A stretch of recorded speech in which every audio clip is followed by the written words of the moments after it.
Bismillahirrahmanirrahim. Menyampaikan Islam kepada kabilah-kabilah dan orang-orang yang datang dari luar Mekah. Setelah penduduk Mekah habis reng diajak pada Islam, sekadar tu je yang masuk Islam. Pergi ke Taif menghadapi masalah. Lalu Nabi SAW mengubah strategi pendekatan dakwah, mengajak kabilah-kabilah Arab. Bukan menyerah kalah, tapi lebih maju lagi. Walaupun langkah ini telah diambil sejak tahun keempat selepas kenabian. Nabi dah ajak orang luar Mekah masuk Islam tahun keempat selepas dilantik jadi Nabi. Tetapi apa yang dilakukan ketika berdakwah di Taif dan sabda Rasulullah SAW kepada kabilah-kabilah Arab setelah pulang dari Taif berbeza dengan yang dilakukan selama ini. Ada beza. Kiranya dahulu baginda hanya mengajak kepada Islam sahaja, ajak orang masuk Islam je. Tetapi di peringkat ini ditambah dengan perkara baru yang bukan sahaja mengajak kepada Islam, tetapi meminta janji untuk menegakkan Islam dan memberi perlindungan kepada pendukungnya. Ini peringkat nak berperang, mengajak masuk Islam dan bersedia untuk berjuang dan berperang mempertahankan Islam. Ini peringkat ini. Oleh itu, memang tepat bagi setengah-setengah ulama yang menyatakan bahawa inilah mukaddimah kepada lahirnya perjuangan ke arah negara Islam secara terbuka. Langkah ini langkah untuk mendirikan sebuah kerajaan Islam yang berdaulat. Kerajaan Islam yang berdaulat, kerajaan Islam yang ada kuasa memerintah negara. Ini langkah yang berikut. Al-Imam Az-Zuhri telah menyebut beberapa kabilah yang pernah ditemui oleh Rasulullah SAW. Sebahagian besarnya menolak, bukan saja tak mahu masuk Islam, ajak pula berjuang, lagi beratlah. Maka sebahagian besarnya menolak. Yang menarik perhatian saya untuk menjadikan kajian dan iktibar kepada pendukung harakah Islamiyah ialah pertemuan Rasulullah SAW dengan kabilah-kabilah berikut. Banyak kabilah yang ditemui, kita pilih kabilah ini untuk jadi pengajaran. Bani Kilab, kabilah Bani Kilab. Rasulullah SAW telah menemui satu keluarga dari kalangan mereka. Ia dikenali dengan nama Bani Abdullah. Satu keluarga kalangan Bani Kilab, nama keluarga Bani Abdullah. Kerana salah seorang daripada datuk nenek dia nama Abdullah. Rasulullah mengajak mereka kepada Islam dan mempertahankan Rasulnya SAW. Baginda berkata kepada mereka, "Inna Allah qad ahsana isma abikum." Sesungguhnya Allah telah menjadikan nama yang baik kepada bapa keturunan kamu, yakni Abdullah. Nabi puji takkimu nama Abdullah, nama yang paling mulia. Disebut dalam hadis ahabbul asma'i ilallah Abdullah wa Abdurrahman. Sekasih-kasih nama di sisi Allah yang Abdullah dan Abdurrahman. Disebut dalam hadis. Nama yang Tuhan paling kasih sekali Abdullah dan Abdurrahman. Dua nama. Sebut dalam hadis. Kita ni tak boleh cari nama pelik-pelik. Nama pelik-pelik sampai dah itu nak sebut pelik dah lalu. Perlu tu Ikmanikah nak sebut. Pelik nama. Malangnya mereka tidak menerima seruan Rasulullah SAW. Mereka tak terima seruan Nabi. Bani Hanifah, Rasulullah SAW menemui pula kabilah Bani Hanifah, lalu mengajak mereka kepada Islam. dan mempertahankan Rasulullah sallallahu alaihi wasallam. Tetapi mereka lah kabilah yang paling buruk cara dalam menolak dakwah Islamiah. Mereka kabilah yang paling buruk yang mengajak Nabi paling kasar sekali. Bani Hanifah ni kawasan dia dekat Riyadh, Najd. Itu kabilah dia di situ. Bani Amir bin Sa'sa'ah, mereka diajak kepada Islam dan kepada tanggungjawab mempertahankan Rasul yang membawanya. Salah seorang dari kalangan mereka bernama Bayharah bin Faras telah menjawab, demi Allah, kalau aku mengambil pemuda Quraisy ini, nescaya aku dapat menguasai bangsa Arab. Kalau aku sokong dia, hebat kita boleh jadi ketua menguasai bangsa Arab. Kemudian ia meneruskan ucapannya, apa pandangan kamu kalau kami berbai'ah dengan kamu untuk bersama urusanmu ini? Seterusnya Allah memberi kemenangan kepadamu. Adakah kami pula menjadi pemimpin selepasmu? Minta jawatan dah. Kalau menang, siapa dia jadi ketua? Orang kami jadi ketua. Belum apa-apa nak jadi menteri dah ni. Ni ada dalam malam ni pun ada ni. Nak jadi menteri dah, jadi pemimpin dah. Belum menang lagi minta dah. Nak jadi pemimpin. Rasulullah SAW menjawab, perkara itu serah kepada Allah, ia akan meletakkannya menurut kehendaknya. Al-mukrillah yu'tihi man yasha. Itu kemuliaan Allah. Allah Ta'ala menentukan siapa yang dikehendaki.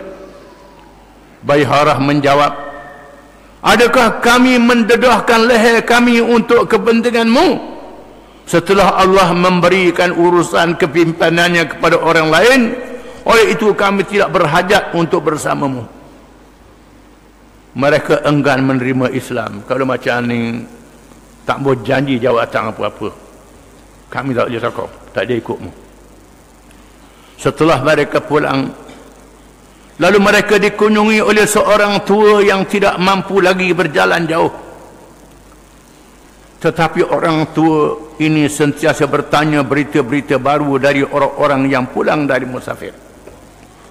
Bila balik ke kampung, ada orang tua yang tak boleh jalan jauh, selalu tanya berita, ada berita apa? Lalu mereka menceritakan bahawa mereka telah dikunjungi oleh seorang pemuda Quraisy yang mendakwa ia menjadi Nabi yang mengajak mereka kepada ajarannya dan mempertahankannya dan bersedia untuk datang ke negeri kita. Sedia mari negeri kita ni. Nabi ni cerita ke orang tua tu. Apabila orang tua itu mendengar berita tersebut, ia terus menjawab, hai Bani Amir, adakah kita berpeluang lagi untuk bertemunya? Ada peluang nak temu dengan dia tak? Demi Tuhan yang diri orang yang kamu temui itu di dalam genggamannya, tidak pernah seorang pun di kalangan keluarga Bani Ismail mereka akan cakap seperti itu. Sesungguhnya perkara itu adalah benar. Di manakah kamu letak fikiran kamu? Ini keturunan Ismail yang tak pernah bercakap bohong. Mu letak mana kepala mu dah ikut orang ni? Orang tua ni kata, sayang, mu dah ikut orang, dah ikut Nabi ni. Maka rugilah mereka. Bani Syaiban, di antara yang menarik ialah pertemuan dengan Bani Syaiban, di mana Abu Bakar As-Siddiq radhiyallahu anhu yang menyertai Rasulullah SAW memulakan pertanyaan, kamu ini dari kabilah apa? Mereka menjawab, kami dari kabilah Syaiban bin Sa'labah. Kabilah Syaiban bin Sa'labah, nama datuk nenek dia lah ni. Lalu Abu Bakar memberitahu Rasulullah SAW bahawa mereka yang ada itu adalah pemimpin-pemimpin Bani Syaiban. Di antara mereka ialah Makhruq bin Amir, Haris bin Qabisah, Musanna bin Harithah, dan Nu'man bin Syariq. Makhruq makhluk yang paling petoh bercakap dan paling kacau. Makhluk bin Amir ialah seorang yang paling lawa, hebat rupa dan paling petoh bercakap. Rambutnya berdandan dua terhulu ke atas dadanya, rambut panjang berdandan letak di dada ni. Ni macam orang Red Indian agaknya begitulah. Ni orang Arab zaman dulu. Abu Bakar bertanya, berapakah jumlah kamu? Jumlah pengikut kamu berapa? Mereka menjawab lebih dari 1000. Suatu jumlah yang tidak boleh dikalahkan kerana banyaknya. Bakar bertanya, bagaimanakah pertahanan kamu? Makhluk menjawab, kami mempunyai usaha dan kesungguhan, dan bagi tiap-tiap kaum itu ada batasnya. Abu Bakar bertanya lagi, bagaimanakah caranya apabila berlaku peperangan dengan musuh-musuh kamu? Makhluk menjawab, kami menjadi orang yang paling garang apabila kami bertemu musuh, dan menjadi hebat berperang apabila kami marah. Kami mementingkan pelajaran, menunggang kuda kepada anak-anak kami, dan mengutamakan senjata berketurunan kami. Kemenangan itu di sisi Allah, kata mereka. Percaya Allah. Kadang-kadang kami menang, kadang-kadang kami kalah. Adakah saudara ini dari orang Quraisy yang terkenal? Ditanya Abu Bakar. Sambil ia menghalakan pandangan Rasulullah SAW, tunjuk ke Nabi. Ini orang yang terkenal ke? Dia tunjuk. Abu Bakar menjawab, adakah telah sampai kepadamu tentang Rasulullah? Ini dia orangnya.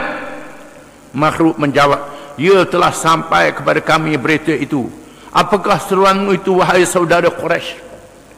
Kami dah dengar dah, dia lantik jadi Nabi. Apa ceritanya?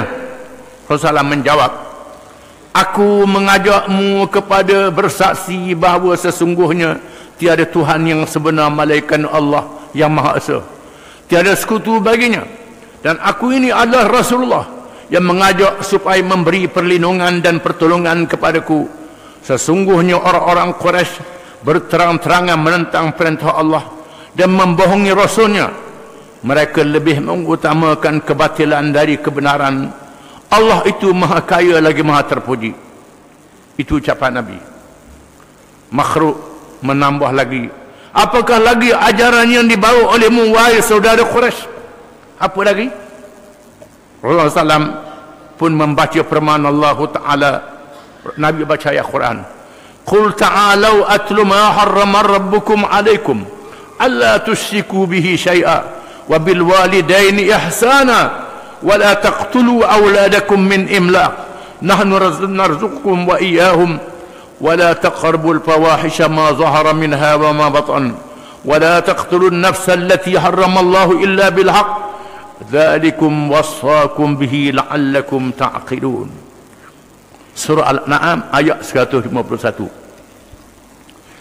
Artinya, katakanlah, marilah ku bacakan apa yang diharamkan atas kamu oleh Tuhan kamu, yaitu janganlah kamu mempersekutukan sesuatu dengannya, berbuat baiklah terhadap kedua orang tuamu, dan janganlah kamu membunuh anak-anak kamu kerana takutkan kemiskinan. Kami akan memberi rezeki kepadamu dan kepada mereka.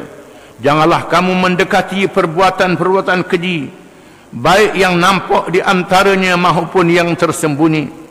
Dan janganlah kamu membunuh jiwa yang diharamkan oleh Allah membunuhnya, melainkan dengan sesuatu sebab yang benar. Demikian itu diperintahkan oleh Tuhan kepadamu supaya kamu memahaminya.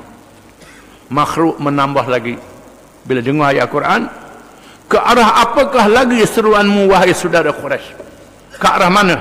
Tanya lagi. Rasulullah membaca firman Allah Ta'ala, inna Allah ya'muru bil adli wal ihsan wa ita'i dzil qurba wa yanha 'anil fahsya'i wal munkari wal baghi ya'idzukum la'allakum tadhakkarun. Surah An-Nahl ayat 90.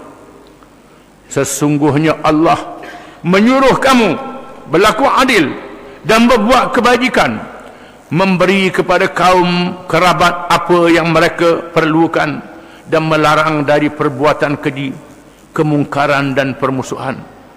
Dia memberi pengajaran kepadamu agar kamu dapat mengambil pelajaran. Makhluk terus menegaskan, hai saudara Quraisy, kamu telah mengajak kepada kemuliaan akhlak dan kebaikan amalan. Bohonglah orang yang membohongimu dan menentangmu, kata dia. Hani, apabila dilihat Hani bin Qabish orang tua kami dan ia bertanggungjawab dalam perkara agama, Hani pun menegaskan, kami telah pun mendengar ucapanmu, hai saudara Quraisy. Daku berpendapat dengan meninggalkan agama kami lalu mengikut agamamu, kerana satu pertemuan yang tidak berawal dan berakhir ini adalah memperkecilkan pandangan dan sengkaknya fikiran terhadap akibatnya. Sesungguhnya kesilapan ini berlaku kerana gopoh di belakang kami ramai lagi pengikut. Kami tidak suka memaksa mereka dengan suatu ikatan. Oleh itu pulanglah kamu dahulu dan kami juga pulang ke tempat kami, supaya kamu dapat berfikir dan kami juga dapat berfikir lagi. Kata orang tua ni, biar kita mikir dulu. Hak membawa ni baik, biar kita bincang panjang-panjang lagi. Aku balik jumpa pupuk aku, mu balik jumpa pupukmu. Sesungguhnya makhluk memperkenalkan Al-Musanna bin Harithah. Al-Musanna, bukan Al-Musanna. Al-Musanna bin Harithah. Musanna bin Harithah ni akhirnya dia masuk Islam. Zaman Sayyidina Umar menjadi panglima yang sahadal Khalid bin Walid. Dia syahid dalam perang Parsi. Ni, Musanna. Ini ialah Al-Musanna bin Harithah, pemimpin kami dan orang yang bertanggungjawab dalam masalah peperangan. Ini dia, Musanna bin Harithah. Al-Musanna berkata, kami telah mendengar ucapanmu, hai saudara Quraisy. Jawapannya ialah seperti yang dinyatakan oleh Hani bin Qabisah. Kami tidak boleh meninggalkan agama kami dan pengikut kami dengan satu pertemuan sahaja. Dan kami juga berada di antara dua perairan. Kami duduk di antara dua kawasan. Rasulullah pun bertanya, apakah dua perairan itu? Al-Musanna menjawab, sungai-sungai yang menjadi sempadan Kisra Raja Parsi dan sempadan kabilah-kabilah Arab. Sempadan Kisra dosanya tidak terampun dan keuzurannya tidak diterima. Adapun sempadan kabilah-kabilah Arab, dosanya terampun dan keuzurannya diterima.